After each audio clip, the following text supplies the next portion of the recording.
Bum note. Coffee cup in hand, James McFarlane took his regular seat as the morning played out before him. His bench in the northwestern corner of Hyde Park afforded him a princely view of the fountain glistening in the morning sun. Surrounded by the giant guardians of the parklands, the ancient fig trees, he observed the morning rituals of those still chained to the hamster wheel from which he had long since escaped. He smiled as they scurried hither and thither to attend a meeting they were late for, submit a report overdue, attend a review with their supervisor. He noted the morning was particularly glorious for early spring. Unseasonably warm after a bitter winter, it had taken many by surprise, evident in the inconsistency in attire. Men sweating in their heavy wool suits raised eyebrows at the women whose hems had become a foot shorter seemingly overnight. He could never understand it. Despite the beauty James saw before him, the unexpected sight of flesh was the only thing that could tear the men's eyes from their phones as they marched toward their monotonous duty to the man. James knew most of the commuting regulars. Not by name, of course. Mr. Square stuffed uncomfortably into his straining three-piece suit no matter the weather. Puss in Boots, the tall blonde with an enviable collection of Chloe ankle boots. The Flash, the prematurely bald young man zooming through the park on his electric skateboard. Countless others that went by equally simplistic names. And, of course, Mr. Blue, blue baseball cap, blue shirt, blue pants. The only things breaking up the azure monotony were his black belt and black shoes, and his ubiquitous black sunglasses. Cheap. Likely from a petrol station or the chemist. If there was one thing James hated, it was cheap accessories. The scourge of fast fashion was increasingly prevalent in his observations, and sat completely at odds with his days managing the Hermes store not 200 meters to the south of where he now sat. He shook his head at the irritation and concentrated once again on the scene before him. Life was too short to be worked up about the trivialities that had once driven him mad.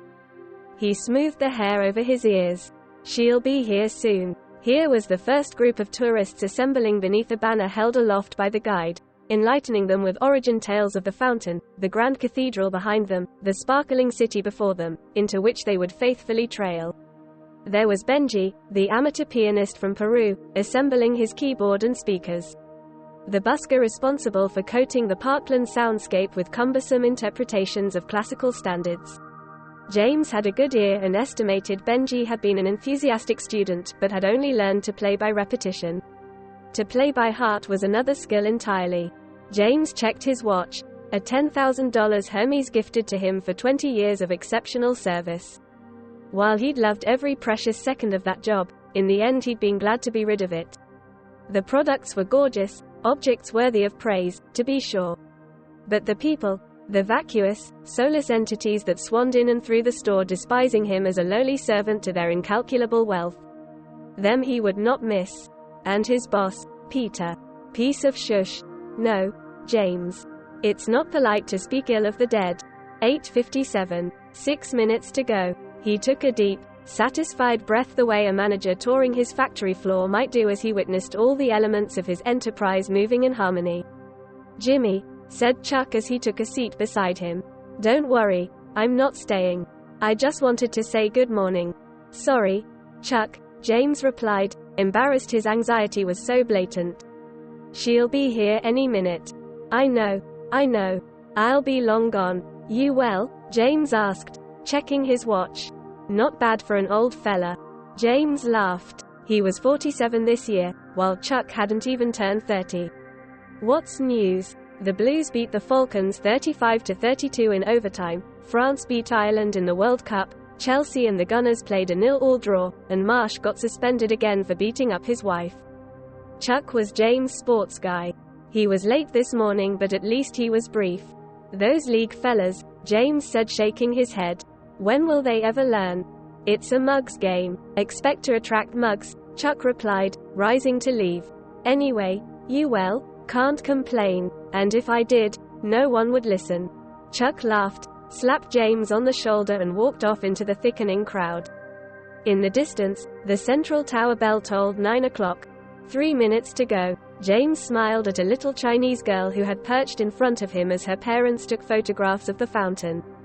Ni hao, he said. His pronunciation was so perfect that the parents turned to speak to him as if a relative had snuck up behind them. But their expectant faces dropped to a scowl and they ushered their little girl away in haste. James smiled his farewell to the girl and took another cleansing breath. He looked over his shoulder to the mouth of the underground station from which the mice were flowing to join the great wheel. Another day in the mines. Noses to the grindstone and all those fitting metaphors.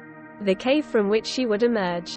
1 minute to go. He adjusted the ring on his right hand, the ring that had once been his wedding band.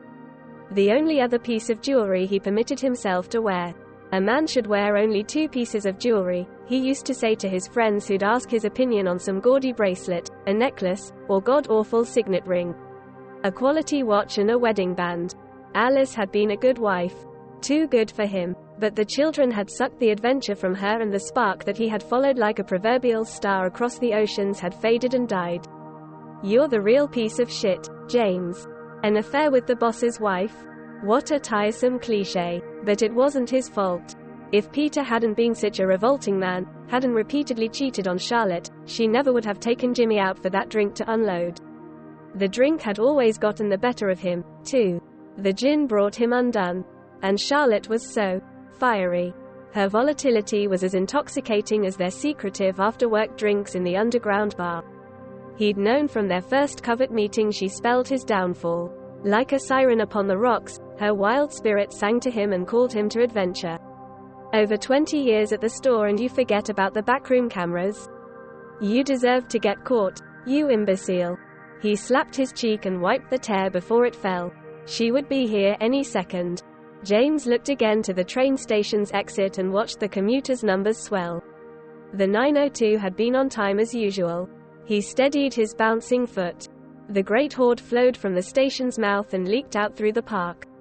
Heads down, eyes on their phones, they bumped into the tourists, they grumbled at the slow walkers, they texted their bosses they were running a few minutes late, that the trains were delayed though it wasn't true.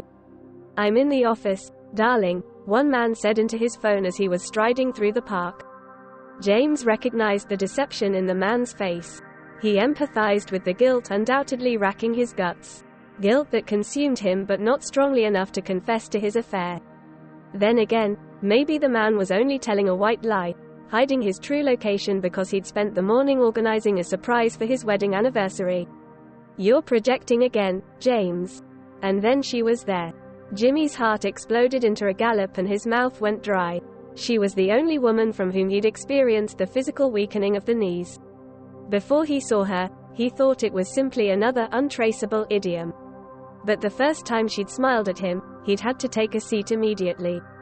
She walked with effortless confidence through the mass, eyes forward and up, the only being among them not attached to a device, taking in the majesty of the park in spring. He found it hard to believe she could walk through such a vast number of people without a security detail.